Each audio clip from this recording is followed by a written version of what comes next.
siècle et après les horreurs de l'insondable, de l'indéfinissable, enfin vous savez, toute description cthulhienne, Lovecraftienne de la Seconde Guerre mondiale. Après tout ça, heureusement, l'ère du droit est arrivée. Aujourd'hui, l'humanité se gère par le droit. Et donc, restons droit dans nos bottes, surtout restons droit devant la télé. Plus t'as de confort et plus tu deviens une putain de larve, en fait, c'est ça le truc. Je vais prendre une dernière question de Arcadia Ego. Y a-t-il toujours une migration de population venant d'horizons urbains douteux au Montana? Si oui, influence-t-il la politique locale avec leur bagage wikiste? Alors effectivement, oui, il y a une migration.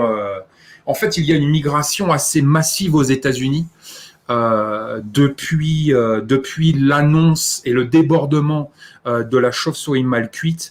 À savoir qu'il y a 2-3 événements en fait qui viennent se greffer ensemble. Ce n'est pas que la chauve-souris mal cuite qui a déclenché cette migration, cette chaîne de migration aux États-Unis. Il y a aussi l'insécurité de plus en plus importante dans les grandes villes américaines, où au passage, entre parenthèses, nous n'avons pas le droit de posséder ou de porter une arme à feu. Et donc, en fait, ces deux gros noyaux, en fait, que sont d'une part donc la chauve-souris mal cuite avec tout ce que ça veut dire dans les grandes villes américaines, c'est-à-dire restrictions, pass sanitaire, masques, flicage et ainsi de suite, plus cette mouvance en fait, cette mouvance communiste et socialiste, gauchiste des grandes villes américaines qui de plus en plus sont sur une dynamique de réduction du personnel policier. En fait, il y a eu une explosion de la criminalité en fait et du bordel ambiant, de la saloperie ambiante en fait dans les grandes villes américaines. Qu'est-ce que ça fait? Ça fait que généralement les mecs, voilà, un peu normaux, avec des familles, des boulots, des bagnoles, des conneries, se sont retrouvés un petit peu en fait coincés dans cet étau.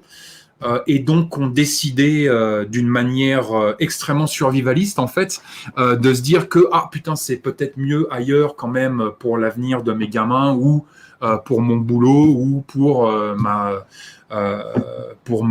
mon équilibre émotionnel, peu importe. Les mecs ont littéralement chargé les bagnoles. Et bien évidemment, on envahit en fait les États américains qui sont peut-être beaucoup moins peuplés et où il y a beaucoup moins, bien évidemment, d'insécurité, où généralement, entre parenthèses, il y a la possession et le port d'armes, et où, bien évidemment, l'emprise de la politique de la chauve-souris mal cuite et du débordement étatique est beaucoup moins présent. Et donc, ce que ça fait, c'est que c'est en fait assez douloureux pour nous, et on en parle. C'est probablement le premier sujet de discussion avec les locaux, parce que effectivement, moi, je fais partie d'une vague migratoire double, parce que je suis étranger à la base, et donc je suis un immigré, un sale petit emmerdeur d'immigré de merde. Mais en plus, j'ai immigré aussi, donc je suis un double immigré de bâtard.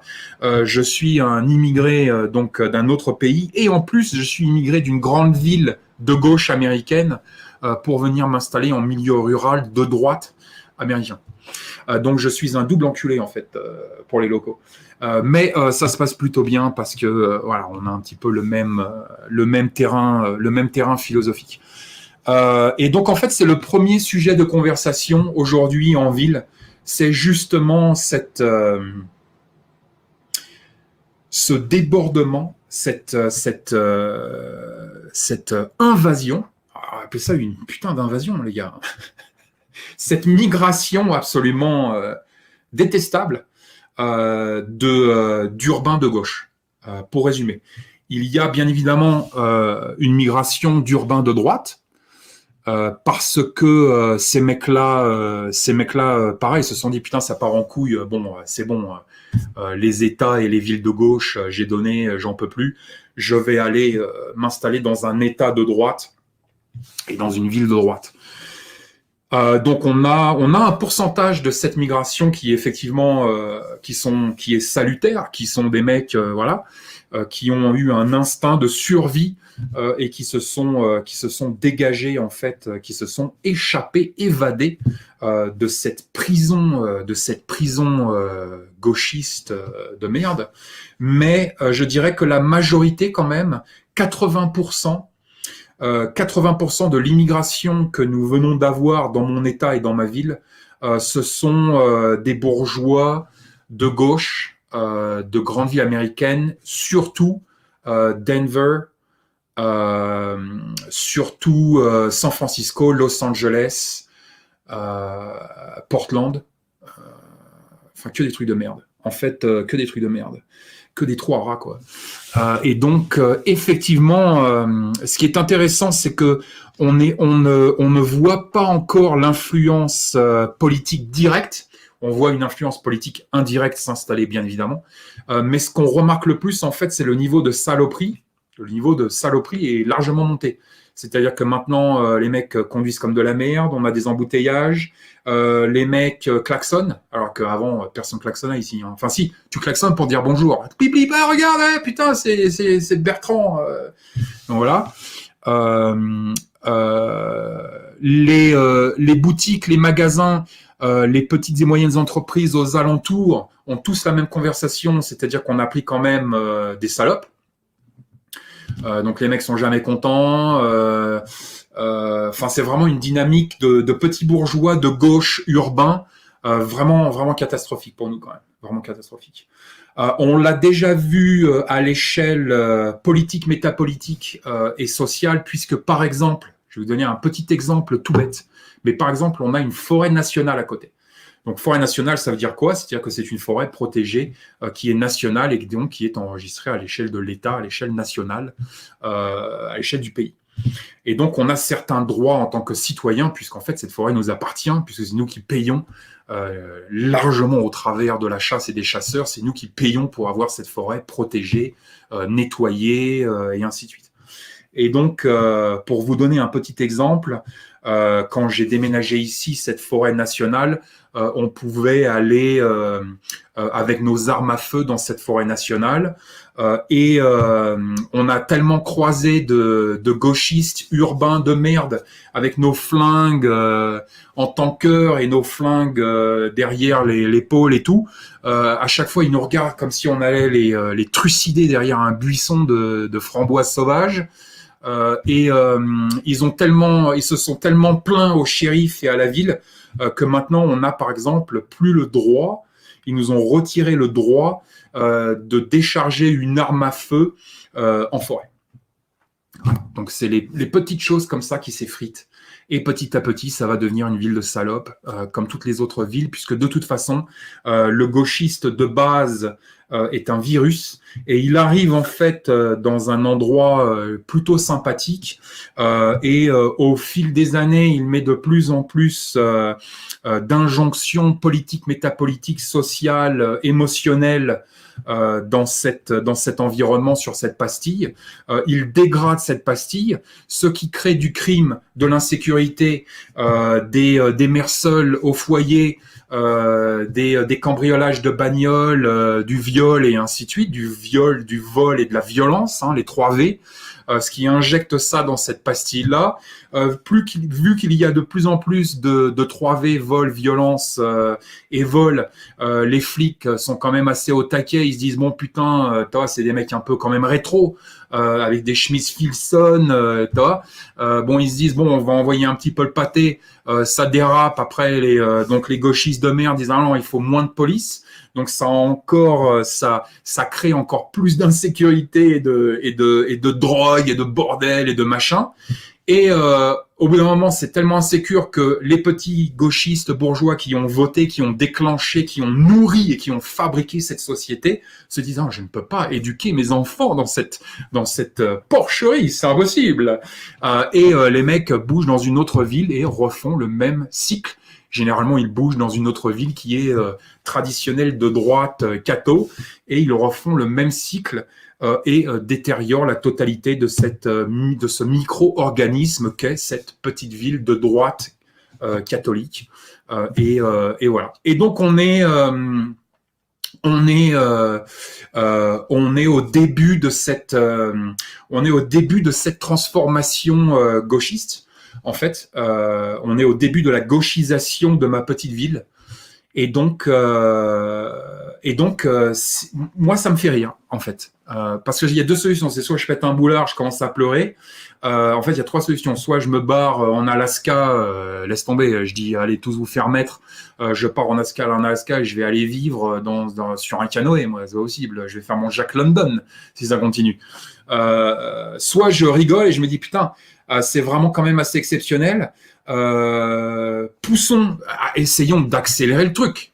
Moi, je me dis toujours, c'est pour ça, achetez des V8. Si tu vas acheter un 4x4, par exemple, achetez un V8. Autant consommer le plus d'essence possible, le plus rapidement possible.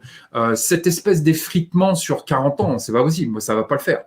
Là, je suis au taquet. Là, je suis à la force de l'âge. Moi, c'est aujourd'hui qu'il faut se bastonner. C'est pas quand j'ai 70 ans. Donc je me dis putain, accélérons le truc, quoi. Votons pour des trucs débiles, toi, des trucs de merde. Brûlons du 4x4 à mort, brûlons du diesel à mort pour essayer d'accélérer le truc, toi. Faut faire un truc, quoi. Mais non, putain, c'est lent. Putain, les gens sont indécis quand même. Non, nous on est. Alors les mecs ils sont de gauche ou ils sont de droite. Je sais pas s'ils branlent en fait. Je sais pas s'ils branlent. On est tous un petit peu indécis, quoi. On se regarde. Tu sais, c'est un petit peu. C'est le début du match du rugby. Tu sais, tu regardes les mecs. Putain, lui, je vais lui mordre l'oreille. Lui, je vais écraser le mollet. Mais en fait, pour le moment, il se passe rien, quoi. Donc voilà, c'est le début de cette transformation catastrophique d'une petite ville rurale de droite catholique américaine qui est en train petit à petit de se transformer en espèce de bordel de sac à foutre à pustules avec je vais être un petit peu violent, mais voilà, avec des clodos, avec des mecs qui fument du crack au parc du coin. Enfin, je veux dire, c'est... Je ne peux pas m'effondrer dans la tristesse. C'est pas possible. Il faut que ça me fasse rire. Parce qu'en fait, c'est tellement ridicule. C'est tellement ridicule de voir débarquer ces gauchistes de merde qui ont totalement flingué leur pastille d'environnement depuis 40 ans et qui arrivent dans un nouvel environnement tout frais, tout beau, tout propre. T'as rien par terre, il n'y a pas un drogué, il y a pas. Nous, on laisse les bagnoles rouler, les fenêtres ou les bagnoles allumées, les fenêtres ouvertes. Les mecs, moi, quand j'ai déménagé ici, les mecs, ils te donnent même pas quand tu achètes ta maison, ils te donnent même pas une clé de maison parce qu'il y en a pas. Les mecs, ils laissent les portes ouvertes. Il n'y a pas eu un cambriolage, il n'y a pas eu un meurtre depuis 40 ans. C'est le paradis sur terre ici, le paradis sur terre. Et les mecs, ils arrivent avec leurs 3 gosses et leurs clébards et leur Audi A1, je sais pas quoi de merde. Ils arrivent, ils achètent une baraque à 600 000 et tout d'un coup, ils commencent à voter toutes les trucs de gauche qu'ils puissent trouver. Ils disent ah putain, c'est de gauche, ah ouais, c'est de gauche, ça je vote pour ça. Ils essayent même pas de calculer, de comprendre rien. Et c'est boule de neige et en fait, ils niquent tout. Et donc on en est là. C'est ce qui se passe à l'échelle planétaire de toute façon. Comme je le disais au début avec les lois par rapport aux armes à feu, de toute façon, nous sommes dans une dynamique globalisée de saloperie ambiante. Et donc voilà, on en est là. Donc on se tient au courant. Je vais m'arrêter là pour aujourd'hui. Merci pour vos questions. Je vais aller shit in the snow. Que bouh, sauve-toi vilain petit diablotin.